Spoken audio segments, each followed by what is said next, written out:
You know what you call it when people change the story after the story's been told? Most people call it bad writing. But when you're a famous writer, you get to call it a retcon. And welcome back to the heart of the stories we tell. I'm Rob the host, and this is another look deep into what makes a story, a theory on storytelling by a storyteller who believes that every story has merit.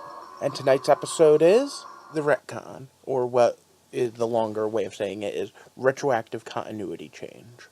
Before we get to that, though, I need to ask you to please subscribe to this channel to hear all my other insane theories. Go take a look at some of my other videos, too. But okay, a retcon isn't just a twist. It isn't just, hey, this just happened, although sometimes those are. Yet it's not necessarily a time travel thing, either, because this already did happen in the story, but we're just changing how it happened. So, let's talk about some of the most famous ones, and then we'll talk about why they do it. One of the most famous I talked about already, the retcon of the game Zelda's history. Because you see, originally, each Zelda game was its own component, its own part, its own story. But they put together this timeline by trying to find ways to make it fit together. Another famous one, if you were alive in the 80s, might be the death and what happened to Optimus Prime. And the most recent one, Star Wars, what is and isn't canon. So unless you've been living under a rock, you know that Disney bought the Lucasfilm stuff. And when they did away with something called the Expanded Universe. What was the Expanded Universe? Well, it was all the books, TV show, cartoons, comic books, anything that ever happened after the movies, including Timothy Zahn's award-winning, awesome Empire series, and the introduction of Mara Jade, and Thrawn, and a whole bunch of other things that people just loved. Now, I personally read it all the way up until the Yuzong Vong, and wasn't a big fan after that. But at the end of the day, you have to question, why'd they throw out all that canon? Why just to recreate new canon? And the answer will surprise no one. Because there comes a point when you can't sell more. And this is king, the almighty dollar. The equation is easy enough to figure out. If you're Disney and you want to sell more additional Star Wars stuff, you can either A, pander to only the people who have already read your expanded universe, or B, throw it out and sell them again. All those people that read it need to read this new one that's slightly different. People who aren't interested, well, okay, move on, because Star Wars Rebels is going to reintroduce Thrawn, and he's going to be similar, but not exact. But remember, a retcon is a change within the story itself. So, the Star Wars movies, the original 3 trilogies and the prequels, still happened. And I'd argue that the prequels actually did a lot to do a number on the expanded universe, more so than Disney did. But it's not when you do a new universe. So, that means that when you do an adaptation, changing things in the movie doesn't retroactively change them in the book. I actually did a whole video on that, where I focused on the fact that there are multiple adaptations of G.I. Joe, but I talked about Song of Ice and Fire and a bunch of others. Because at the end of the day, when you adapt something, you're going to make changes. When they adapt comic books into movies, I expect them to be different. I expect there to be differences. However, those comic books themselves have a long history of changing stuff. From the idea that, oh, Superman wasn't the first hero, to, oh, Captain Atom always looked like that. No, Captain Atom didn't. Oh, Steve Rogers was always part of Hydra. Don't get me started on how much that one sucked. And they try to make excuses in the story. You know what the worst excuse I ever heard was? Superboy punched a wall. And no, I'm not kidding. There was a Superboy, a Superman, a Lois Lane, and an Alexander Luthor trapped in a pocket dimension watching the post-crisis heroes. And every time Superboy punched the wall that they were watching it on, slight hiccups in reality changed. And because of that, all of the continuity errors were really in story, because Superboy Prime punched a wall. They retconned even one of the most iconic deaths, Robin, by just saying Superboy punched the wall. I am so glad they've toned down that whole idea recently. But DC also had a full reboot. And you know how they did it? They did it in Flashpoint. And they just did Flashpoint over in the TV series, too. In fact, the Flash TV show is the perfect place to explain what is and isn't a retcon. Having Wally West be a different color isn't a retcon in the cartoon or in the TV show for one particular reason. Because they had not set it up. In fact, the fact that the Irish family was already black makes it just make more sense. That's not a retcon, that's an adaptation change.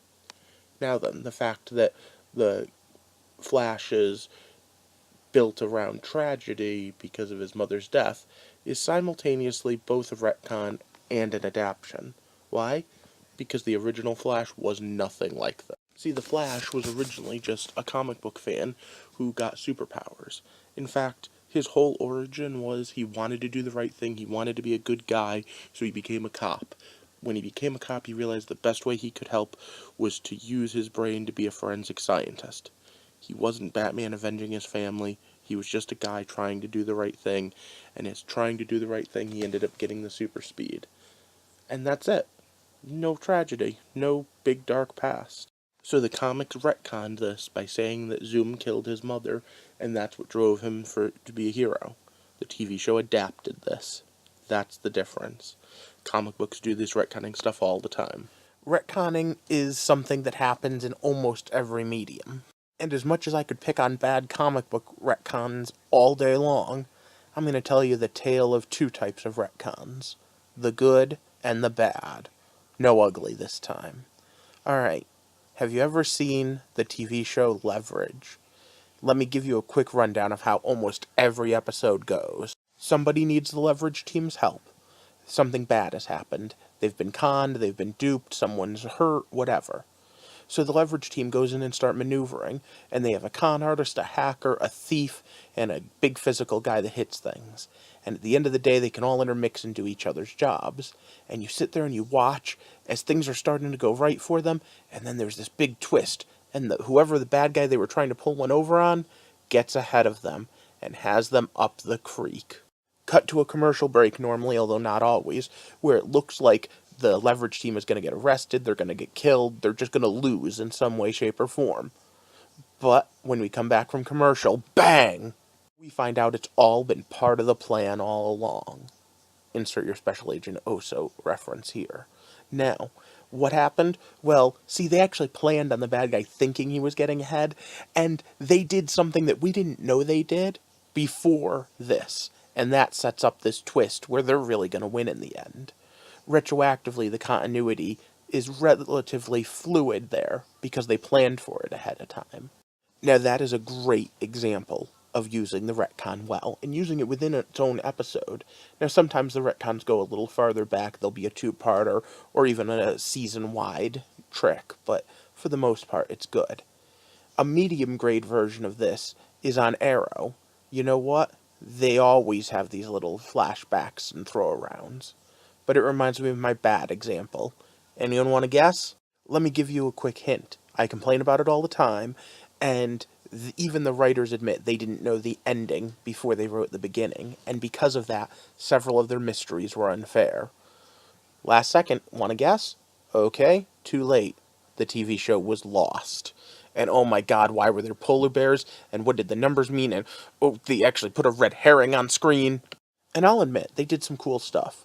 But the problem is they kept adding and adding and adding without thinking of consequences. You didn't need everyone's backstory to tie together the way they did. The first season was great, but they didn't know where they were going, and they just made it more and more convoluted with each retcon. And that's kind of the danger. And that's why I'm talking about this week. Because if you follow my channel at all, you'll know that I do a lot of comic book stuff. I talk about the comic books every now and again, but I talk about the TV shows and movies all the time. And especially as the MCU gets more and more cramped, more and more busy, we're going to see this more and more in it. And we're already going to start seeing it in the DCU, I bet you. And it's not like it's an unknown thing in Star Trek. And as we discussed just up earlier in the video, there was the whole Star Wars debacle. So now I'm going to turn this over to you guys, because I'd really like to make this a full discussion. Over the course of this week, let me know. Are there any retcons that you really, really hated, or any that you really, really liked? I can tell you a few of my own. But for now, leave me a comment down below, and let me know what you think. Is there any type of retconning that you prefer over others? Do you think that the Leverage example counts? And did this help? Did this give you a better idea of what retconning is, and what to expect? Well, if it did, I'd like you to like and share this video. And of course, subscribe to my channel, because I'm trying to build a community, and I'd like to walk through and talk about all of these different little literary and storytelling techniques, so that we can see the good, the bad, and the ugly that come from each and every one of them. Because let's remember, stories are our way of connecting to one another, and stories are important. So, join me back here next week as we walk through the heart of the stories we tell. Thanks for watching.